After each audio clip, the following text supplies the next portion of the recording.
blue, you were ripped away from your home, never to see your friends, family, or loved ones ever again. Everything you once took for granted gone in the blink of an eye, and every day became a fight for survival. Sadly, this is reality for millions of animals across the United States, and for some, it's the only reality they've ever known. Now, I know most of us have either owned a pet or would like to own one in the future, so today I'm hoping to prove to you that adopting your animals is more beneficial than shopping for them, as in buying from a breeder. To do so, I will discuss how an adoptee is essentially saving animal lives, the cost benefit, how adopting helps put an end to unsafe breeding practices, and lastly, the misconceptions about shelter animals. With that said, let's begin. Each year, 2.7 million animals are euthanized, according to the ASPCA. Now, of that 2.7 million, that's about 36% of what comes into the shelters. And for us animal lovers, these statistics are hard to swallow and make it easy to point the blame at the shelters. However, euthanasia has to be implemented for several reasons, such as animal illness, aggression, but coincidentally, the main reason is actually the most preventable, that being pet overpopulation.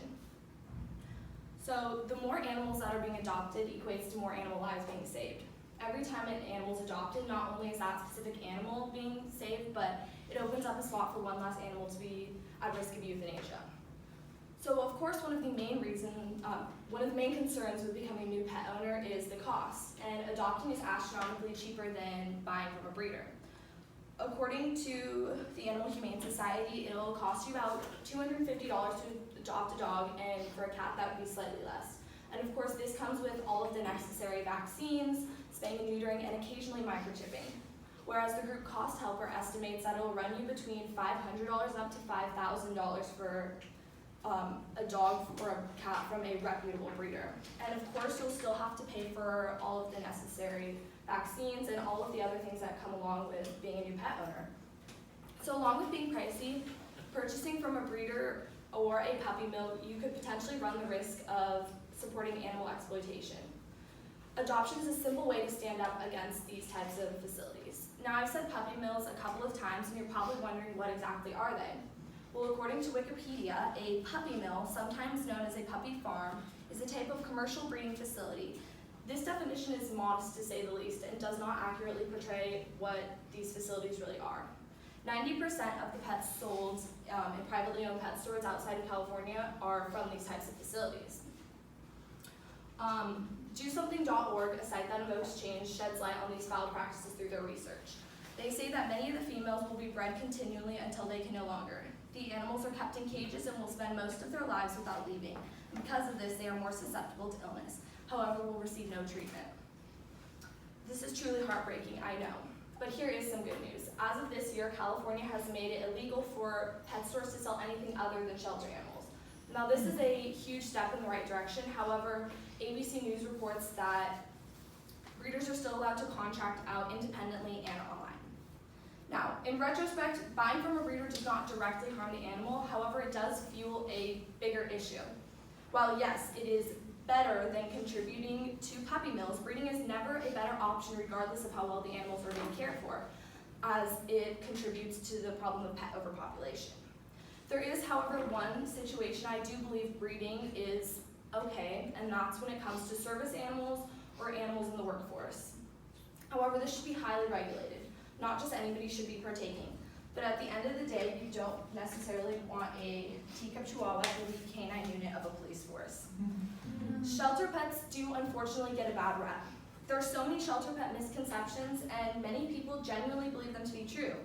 Many people believe that shelter animals are aggressive or hostile, and they are there because they belong there, when in reality, most of them are far from it.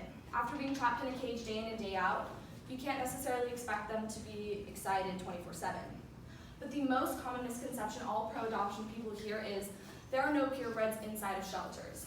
But according to Animal Sheltering, an affiliate of the Animal Humane Society, 25% of the animals that come into the shelters are in fact purebred. You're just not going to get the fancy certificate that says they're purebred.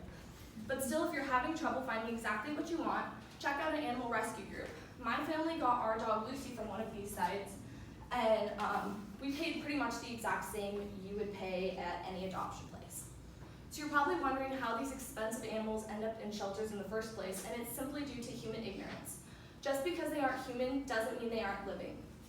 And people will fail to do enough research about specific breeds and will just drop them off at shelters the moment a Labrador puppy starts acting as a Labrador puppy should.